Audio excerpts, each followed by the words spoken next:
व्यंग के रंग प्रभात के संग। स्वागत है आप सभी का। मैं हूँ राधिका और मेरे साथ हैं प्रभात गोस्वामी जी। सर नमस्कार। नमस्कार। आज के हमारे शो में जो मेहमान के तौर पर जुड़े हुए हैं और जिनका व्यंग हम आज पढ़ने वाले हैं, जिनके व्यंग पर आज बातचीत होगी, वे हैं विवेक रंजन श्रीवास्तव। उनसे बातचीत करें, उनका व्यंग सुने। उससे पहले आइए जरा उनसे आपका तारुफ करवा देते हैं। इस खास कार्यक्रम में हम एक ऐसी शख्सियत से मुलाकात करेंगे जिनका नाम सुनते ही हमें बिजली की योजनाओं से रोशन गाँव और शहरों का स्मरण हो आता है। पहले बिजली विभाग में गांव से शहरों तक घर घर रोशन करने की योजना बनाते हैं और अब साहित्य से समाज को रोशन करने की मुहिम में योगदान दे रही हैं। व्यंग के माध्यम से वे संगतियों पर पैनी नजर रखते हैं तो कविताओं से जनमन के भावों को व्यक्त करते हैं। मध्य प्रदेश साहित्य अकादमी से सम्मानित और पुरस्कृत यह शख्स अनेक विषयों पर कलम चलाने और कमाल लिखने वाले भोपाल के वरिष्ठ व्यंग्यकार और कवि हैं। तो आइए तालियों से स्वागत कीजिए श्री विवेक रंजन श्रीवास्तव का। स्वागत है। मैं हूं आपका दोस्त प्रभात और मेरे साथ हैं राधिका। और आज के हमारे मेहमान हैं भोपाल से विवेक रंजन श्रीवास्तव, वरिष्ठ व्यंग्यकार। भोपाल एक ऐसी नगरी है जहां पर व्यंग्यकारों का एक तरह से कह सकते हैं कि मेला लगा हुआ है। वैसे भी मध्य प्रदेश को व्यंग की राजधानी कहा जाता है और शरद जोशी से लेकर डॉक्टर ज्ञान चतुर्वेदी तक की एक ऐसी लंबी पीढ़ी है जिन्होंने व्यंग को समय समय पर समृद्ध किया है। आइए आज हम बातचीत करते हैं हमारे वरिष्ठ व्यंग्यकार कवि विवेक रंजन श्रीवास्तव जी से। स्वागत है विवेक जी आपका।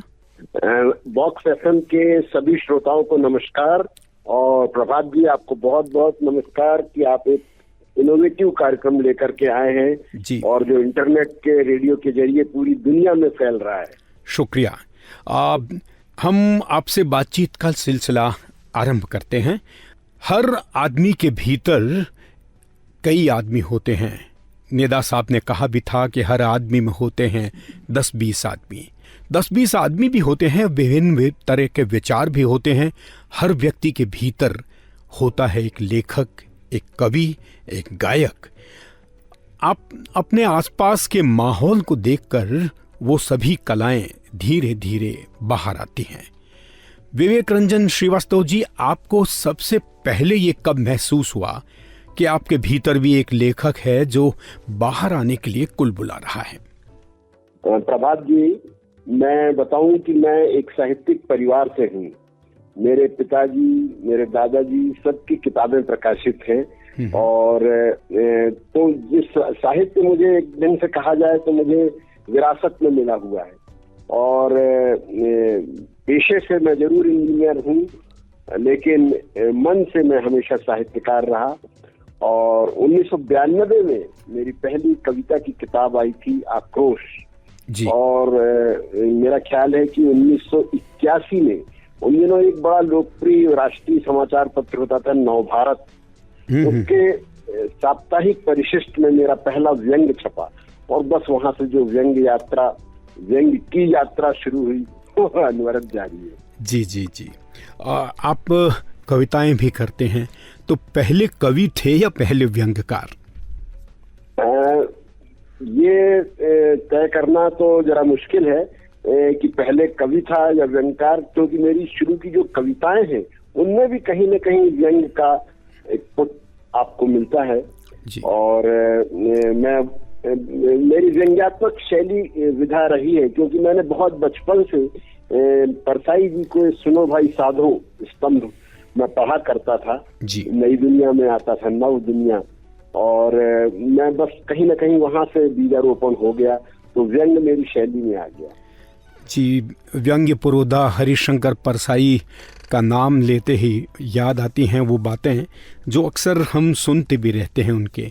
और आज 7 तारीख है, 10 तारीख को उनकी जयंती भी है और हम उन्हें याद करते हैं, स्मरण करते हैं। और एक तरह से परसाई व्यंग्य की एक ऐसी पाठशाला थी जहाँ से हजारों लाखों पाठक भी निकले और बहुत सी लंबी कतार में खड़े लेखक भी। परसाई जी ने व्यंग्य को समृद्ध किया और आज़ादी के बाद में जब देखा जाए तो व्यंग्य विधा जिस तरह से विकास के पथ पे तेजी से दौड़ रही थी, उसमें सबसे बड़ा योगदान परसाई जी का रहा और शरद जोशी जी का रहा। और वही बिल्कुल प्रभात जी, ये सही कह रहे हैं आप कि व्यंग शैली के रूप में तो हमेशा प्रयोग रहा साहित्य में, उसका उपन्यास में, कहानी में, कविता में, लेकिन व्यंग को स्वतंत्र विधा के रूप में स्थापित करने वाले जो कुछ व्यक्तित्व हैं, उनमें परसाई जी का नाम हम हमेशा ले सकते हैं जी। इसीलिए कहते हैं कि मध्य प्रदेश व्यंग्य प्रदेश है, जहाँ परसाई जी जैसे महान व्यंग्यकार, शरद जोशी जी, लतीफ गोंगी जैसे ऐसे ऐसे व्यंग्यकार, और डॉक्टर ज्ञान त्यागी जी भी मध्य प्रदेश से ही है। जी जी जी, बिल्कुल बिल्कुल, आपने ठीक याद दिलाया मुझे। रविन्द्रनाथ त्यागी भी यहीं से थे। चलिए हम बात को वापस आपके कोने में लाते हैं।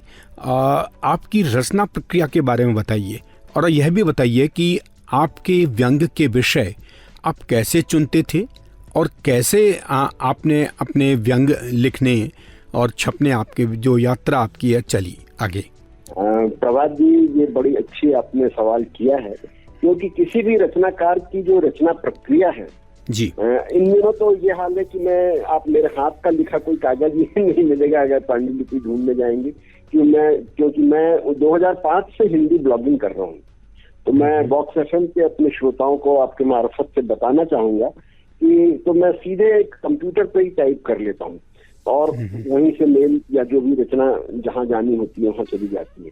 तो उस रचना के जन्म लेने की प्रक्रिया जरूर कंप्यूटर में होती है, लेकिन उसका जो भ्रूण निषेचन है और जो उसकी जो प्रसव पीड़ा है वो बहुत लंबी प्रक्रिया है मेरे साथ। कोई भी विसंगति जब हम देखते हैं समाज में या कहीं जो निगाह में आती है किसी अखबार के समाचार में जी, तो वो अंदर ही अंदर घुटन होती है, और कभी अचानक रात को कोई ख्याल आता है कि इसको इस ढंग से अभिव्यक्त करना आवश्यक है, तो वो एक छटपटाहट होती है और फिर वो किसी व्यंग लेख के रूप में उसका जन्म होता है। तो ये जी, आपने अपनी रचना प्रक्रिया के बारे में बताया, और आइए आगे बढ़ें, आपसे बातचीत का सिलसिला आगे चले। इससे पहले सुनते हैं विवेक रंजन श्रीवास्तव जी का एक रोचक व्यंग्य। और व्यंग हम शुरू करें उससे पहले हम अपने लिसनर्स को ये भी बता दें कि समीक्षक के तौर पर हमारे साथ फ़ोन लाइन पर शशांक दुबे जी भी जुड़े हुए हैं। उनसे भी हम बातचीत करेंगे, व्यंग के बाद उनसे बातचीत की जाएगी और उनसे उनकी समीक्षात्मक टिप्पणी के लिए हम जुड़ना चाहेंगे। चलिए फ़िलहाल शुरू करते हैं आज का व्यंग। हम अनुभवी बुद्धिजीवी हैं। ये और बात है कि खुद हमारे बच्चे भी हमारी बुद्धि से ज्यादा गूगल के ज्ञान पर भरोसा करते हैं।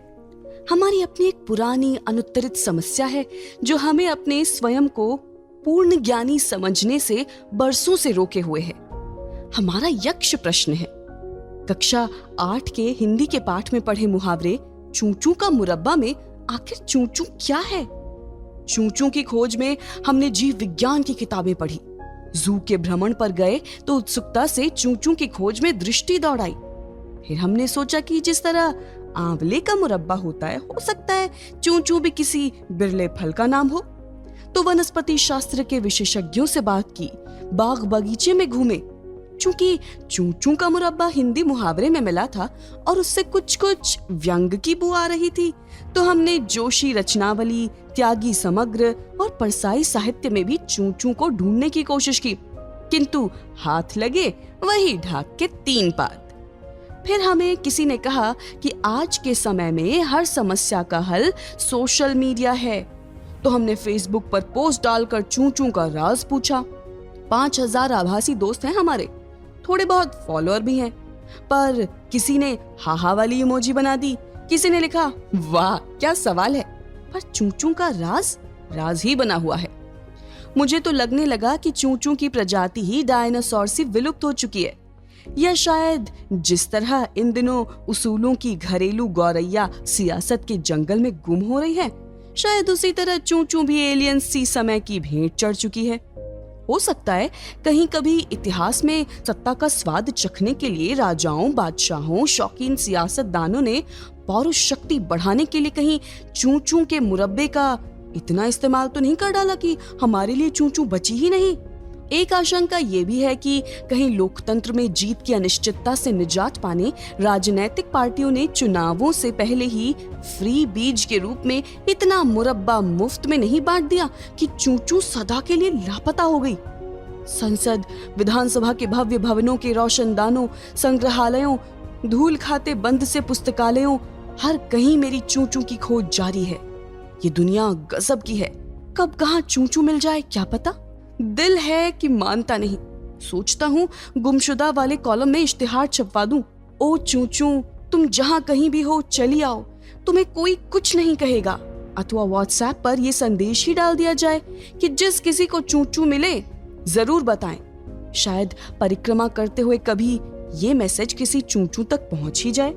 यत्र तत्र सर्वत्र खोज जारी है। शायद किसी दिन अचानक जीप पर सवार चूचू हम तक वापस आ ही जाए राग भोपाली सुनने।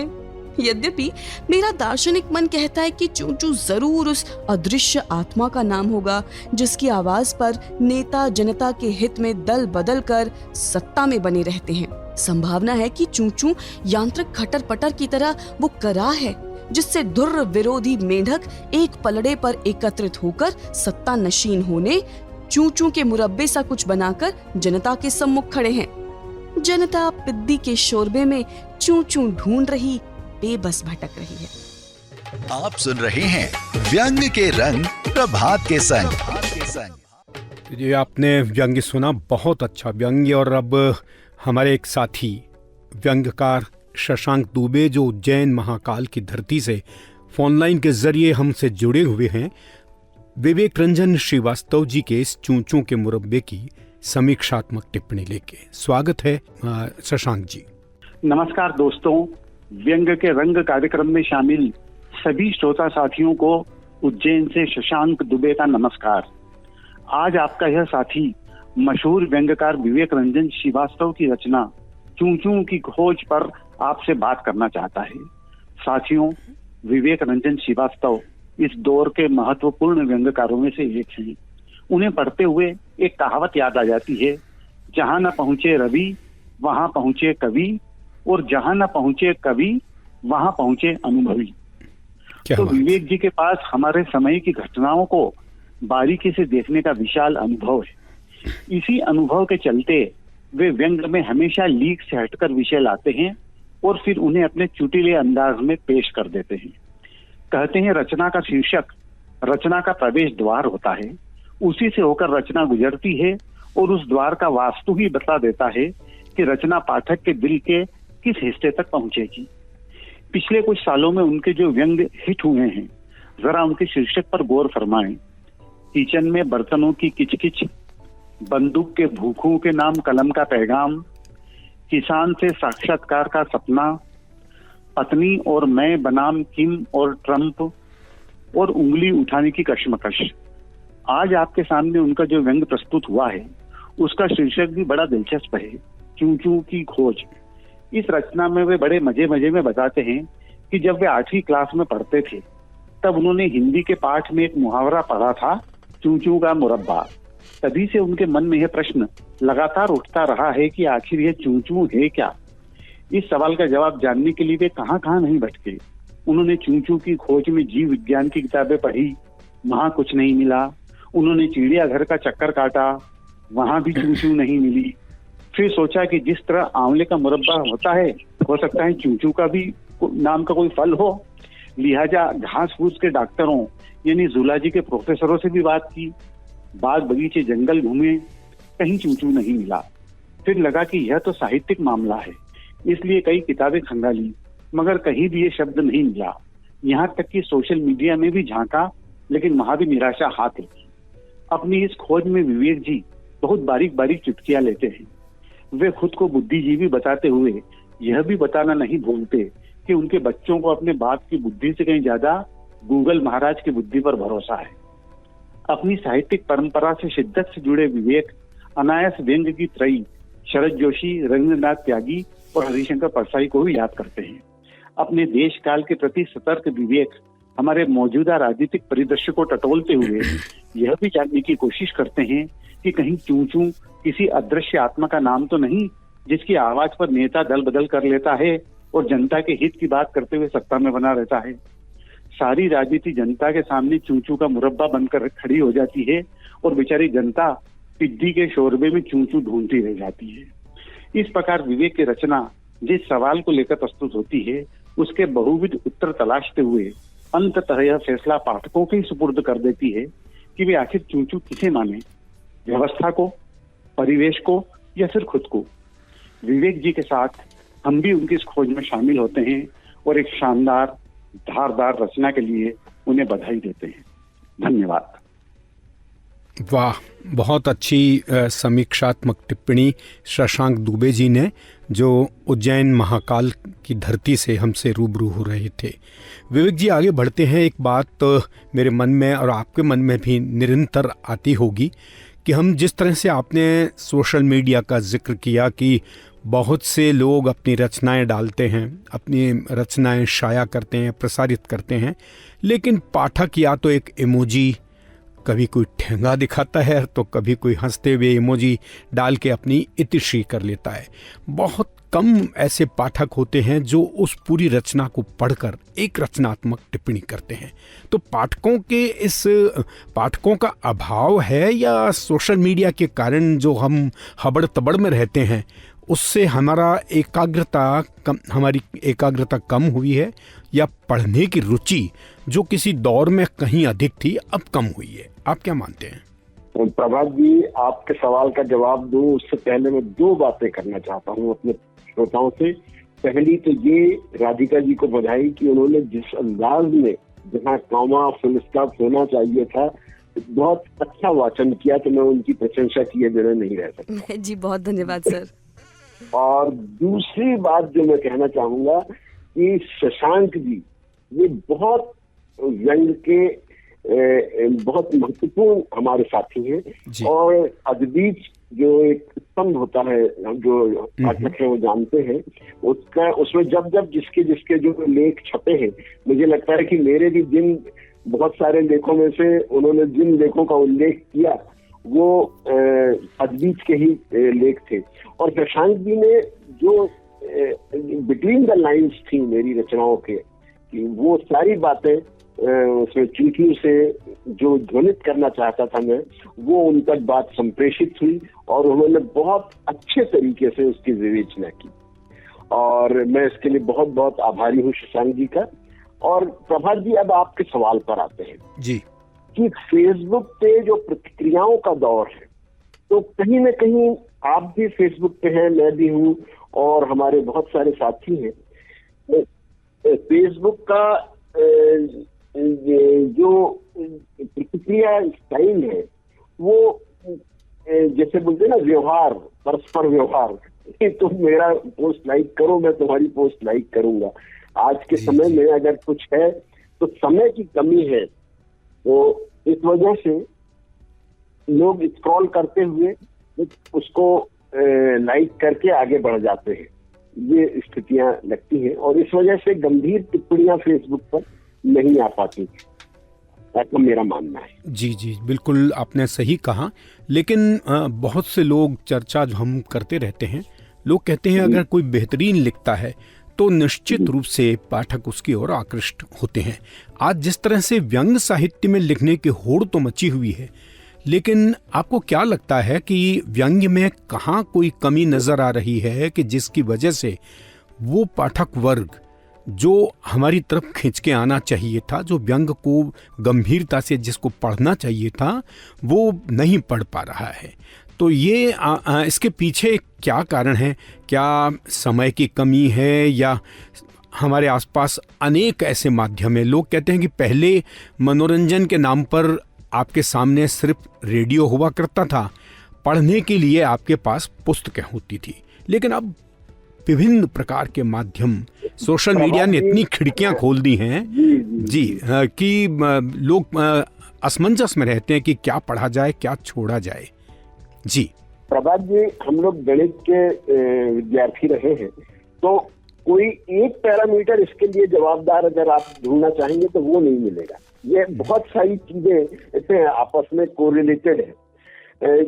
जो हमारी पठनीयता का अभाव है, जो नए माध्यम पैदा हो गए, जैसे अब ये इंटरनेट रेडियो, ये भी एक बिल्कुल नवाचारी और नया माध्यम है कि पूरी दुनिया में आज हमारा यहाँ ये व्यंग का कार्यक्रम जा रहा है जी। और निश्चित रूप से जो इस तरह से नए नए माध्यम बन रहे हैं, तो उसके कारण किताबों की जो प्रतियां छप रही हैं वो सीमित हो गई हैं।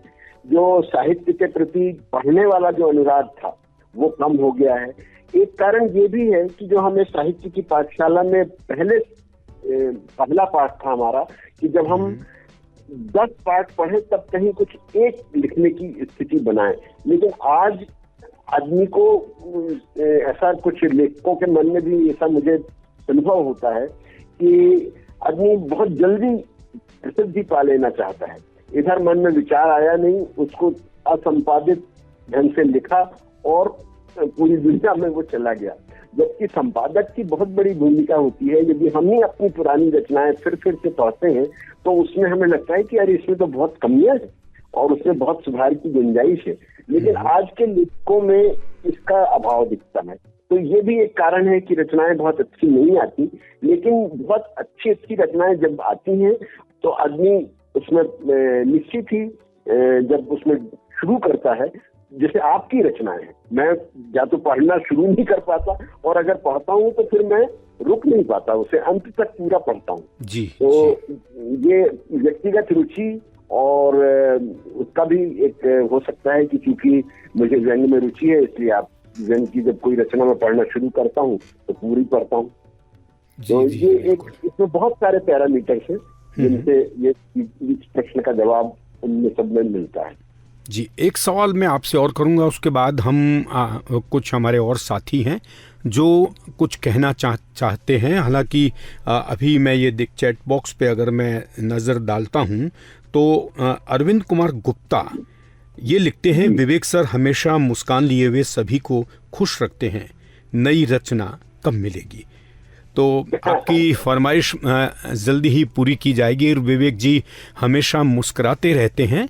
और देखिए, भोपाल से हमारे 2 साथी कुछ कहना चाह रहे हैं, आप भी सुनिए।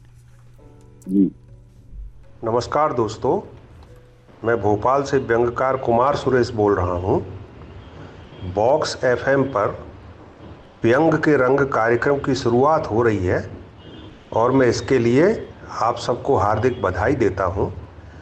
इस कार्यक्रम से व्यंग के विकास, संवर्धन और प्रसार में बहुत मदद मिलेगी। धन्यवाद। नमस्कार दोस्तों, मैं भोपाल से व्यंग्यकार सुदर्शन सोनी बोल रहा हूँ। बॉक्स एफएम पर व्यंग के रंग कार्यक्रम के शुभारंभ के अवसर पर आप सबको हार्दिक बधाई। यह कार्यक्रम व्यंग विधा के क्षेत्र में अत्यंत महत्वपूर्ण साबित होगा। आपको देश भर के व्यंग्यकारों के रचना कर्म के बारे में जानने का मौका मिलेगा तथा व्यंग्यकारों का भी आपस में इससे अंतर संवाद बढ़ेगा। धन्यवाद। आप सुन रहे हैं व्यंग के रंग प्रभात के संग। बहुत बहुत धन्यवाद हमारे साथियों का कि जिन्होंने इस कार्यक्रम में अपने सुंदर सुंदर संदेश भेजे हैं। विवेक जी, आगे चलते हैं। आपने व्यंग के अलावा आपका एक कवि रूप भी सामने आता है। आप हमारे श्रोताओं को कोई अच्छी कविता, अगर आपको ऐसी कोई याद हो, क्योंकि कविता दिल से दिल तक पहुंचने का एक सेतु बनाती है। कवि के हृदय से निकलकर पाठक के हृदय तक पहुंचना ये बहुत दुरूह यात्रा होती है, लेकिन कवि इस यात्रा में अपने विचारों का एक सेतु, अपनी भावनाओं का एक सेतु बनाकर पाठक तक पहुंचता है। कोई ऐसी कविता आपको याद हो जो लगता है आपको कि आपने बहुत बेहतरीन कविता लिखी है? ये कहना तो ज्यादा हो जाएगा कि मैं अपने मुंह से कहूँ कि मेरी रचना बेहतरीन है, ये तो श्रोता तय करेंगे प्रभात जी। लेकिन मैं एक दो छोटे छोटे शब्द चित्र खींचता हूँ और हमारे श्रोताओं के सामने उनके हृदय पटल पर अगर वो चित्र बनता है तो मैं समझूंगा कि रचना सफल हुई। सुनिए, दुनिया में जब वह आया था, दुनिया में जब वह आया था निर्वस्त्र था जी, और तुम भी निर्वस्त्र ही आए थे, और तुम भी निर्वस्त्र ही आए थे। यह अलग बात है कि तुम्हें नर्सिंग होम में ही झक सफेद तौलिए में लपेट दिया गया। वाह। और वह सारा बचपन नंगा ही घूमता रहा गांव की सड़कों पर। जब कभी तुम्हारा उससे सामना हुआ, छी गंदा लड़का, ऐसा कहकर तुम्हें उसका परिचय दिया गया। और आज जब उसके मेहनत कश हाथों ने अपने श्रम से सी ली है इज्जत की एक छोटी सी टोपी, तब तुमने कृपापूर्वक अपना पुराना पतलून देकर उसे कपड़ों में भी एक बार फिर कर दिया है निर्वस्त्र। क्या बात, क्या बात है। तो ये शीर्षक था निर्वस्त्र।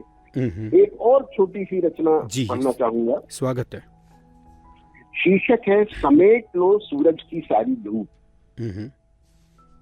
लखपति करोड़पति अरबपति, लखपति करोड़पति अरबपति, फिर भी और कुछ और आकांक्षा का अंतहीन छोर।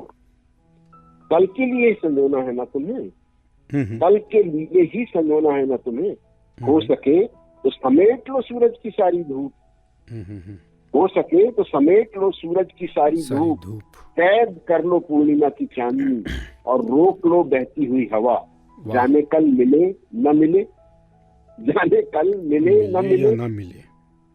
और इस सब के लिए तुम्हारा लॉकर बहुत छोटा पड़ जाएगा। क्या बात है, बहुत और बढ़िया। इस सब के लिए तुम्हारा लॉकर बहुत छोटा पड़ जाएगा। एक बात और, हर पेट ही खा पाओगे और उतना ही कर पाओगे उपभोग जितना कर लोगे समेटने की हविष से हटकर उन्मुख विचरण करते हुए। क्या तो बात है। प्रभात जी, इस बहुत तरह बढ़िया, बहुत छोटे चित्र बढ़िया। बनाता हूँ मैं अपनी कविताओं में। जी जी और जी। प्राय पाठक कहते हैं, दर्शक कहते हैं, श्रोता कहते हैं कि आपके कविताओं में भी व्यंग की झलक मिलती है। क्या बात है। नहीं, बहुत ये तो है कि जो व्यंगकार है मूलतः उसकी बातों में भी व्यंग की झलक मिलती है। और आगे बढ़ते हैं, एक बार फिर से व्यंग की ओर लौटते हैं। एक चर्चा अक्सर यह भी होती है कि व्यंग में हास्य का तड़का कितना लगे या हास्य का मिश्रण कैसा हो। ये जो बड़े लेखक हैं वो तो ये कहते हैं कि हास्य कभी सोच के उसमें नहीं डाल सकते। एक सहज भाव में आपके लिखते हुए कुछ ऐसी बातें आती हैं जो पाठक को गुदगुदाती हैं या उसके चेहरे पर मुस्कान लाती हैं। हालांकि व्यंग्य आलोचना की एक विधा है, व्यंग विपक्ष का एक स्वर है जिसके माध्यम से हम समाज की विसंगतियों को उजागर करते हैं।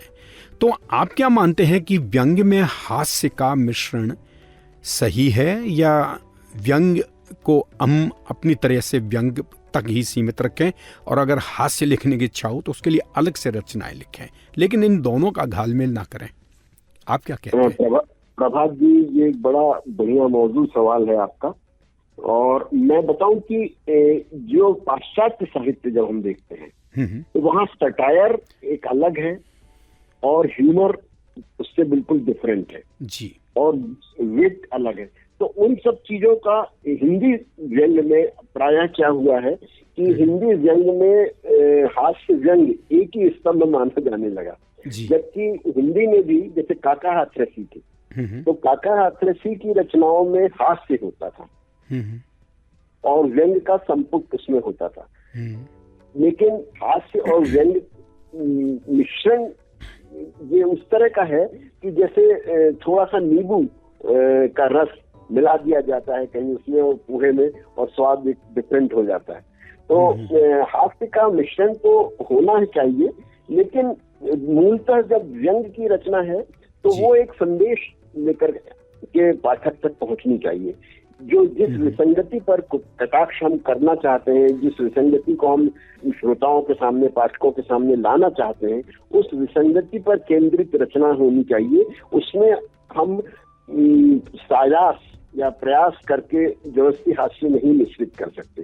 हास्य के लिए एक अलग सेक्शन है जिसको कॉमेडी या इस तरह का ह्यूमर कह सकते हैं, लेकिन जो व्यंग्य है वो उससे कहीं मैं डिफरेंट मानता हूँ जी। ये जरूर बात है कि हास्य से रचना की पॉपुलैरिटी बढ़ती है, क्योंकि आज के समय में आदमी थोड़ा सा रचनाएं इसलिए पढ़ता है कि वो जिंदगी के अपने दूभर पलों से थोड़ा सा कुछ बदलाव चाहता है, कुछ अपने में रिलैक्स करना चाहता है, तो उसको हास्य में थोड़ा सा आनंद आता है, उसे गुदगुदाता है हास्य, लेकिन उसके साथ में एक संदेश भी होना चाहिए जो व्यंग का मुख्य उद्देश्य है। जी बिल्कुल, व्यंग सुनने वाला आह भी कहे और वाह भी कहे, तभी व्यंग सार्थक होता है। आपने एक समीक्षक के नाते भी बहुत सी किताबों, व्यंग संग्रहों की समीक्षा की है। एक समीक्षक को किन किन बातों पर गौर करना चाहिए, किन किन जो टूल होते हैं समीक्षा का उसका इस्तेमाल करना चाहिए, और एक सफल समीक्षक के लिए क्या गुण आप मानते हैं? प्रभात जी, मैं बताऊं कि मध्य प्रदेश साहित्य अकेडमी की एक योजना है पाठक मंच योजना।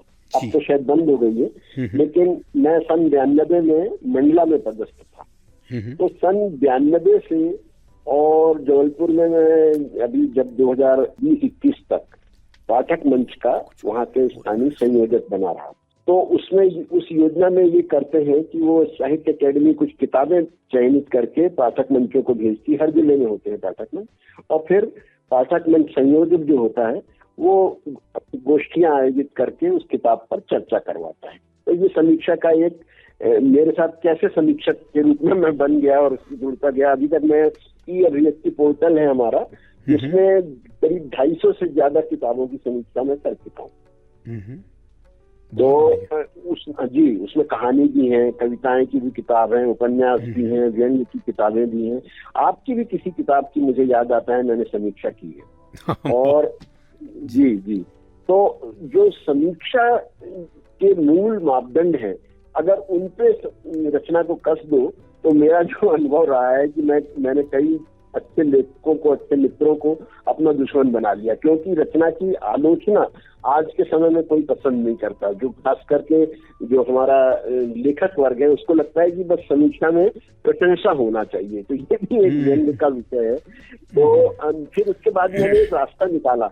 प्रभात जी, मैं आपको बताऊं कि आजकल अब वो मेरा जो दिया हुआ शब्द था पुस्तक चर्चा, वो धीरे धीरे पॉपुलर हो गया और कई अखबार और पत्रिकाएं पुस्तक चर्चा नाम से पुस्तक समीक्षा की जगह पुस्तक चर्चा लिखने लगे। तो मैं जो पुस्तक चर्चा लिखा करता हूँ उसमें मैं कंटेंट किताब का जो भी होता है उसको उजागर कर देता हूँ, क्योंकि किताबों की संख्या जो छप रही है वो मुश्किल से 500 से कम है इन दिनों। तो इस वजह से क्या होता है कि जो किताब कोई लेखक कोई लिखता है तो उसकी जो भावनाएं हैं वो ज्यादा से ज्यादा लोगों तक पहुंचे। तो यदि किसी अखबार में, किसी पोर्टल में, इंटरनेट पर वो पुस्तक चर्चा हम डाल देते हैं तो उससे लाभ ये मिलता है कि जो भी बहुत सारे लोग उसको पढ़ते हैं तो किताब के कंटेंट क्या है उसके विषय में जानकारी पाठक को मिल जाती है। फिर जिसकी विशेष अभिरुचि होती है तो वो किताब बुलवा करके और पढ़ सकता है। तो मैंने ये एक नया प्रयोग किया कि पुस्तक के कंटेंट पर मैं लिखा करता हूँ, उसकी शैली, भाषा शैली क्या है और किस ढंग से वो उपयोगी है, कितनी उपयोगी है, उसका मूल्य क्या है, कौन प्रकाशक है, ये सब जानकारियां मेरी पुस्तक चर्चा में हर हफ्ते में एक किताब पर लिखा करता हूँ। तो ये मेरे सिराहने बिस्तर पे किताबों का कुछ ना कुछ जखीरा पड़ा होता है, बिना पढ़े तो नींद भी नहीं आती, और फिर पढ़ लेता हूँ तो फिर उस पर लिखता भी हूँ जिससे कि लोगों तक वो बात पहुँच सके। जी, बातचीत चल रही है इस वक्त विवेक रंजन श्रीवास्तव जी से। उनका व्यंग हमने सुना, चूं चूं का मुरब्बा। फिलहाल हम एक छोटा सा म्यूजिकल ब्रेक ले लेते हैं, उसके बाद वापस आएंगे और विवेक जी से बातचीत थोड़ी और करेंगे। तो आप कहीं मत जाइएगा, सुनते रहिए बॉक्स एफएम।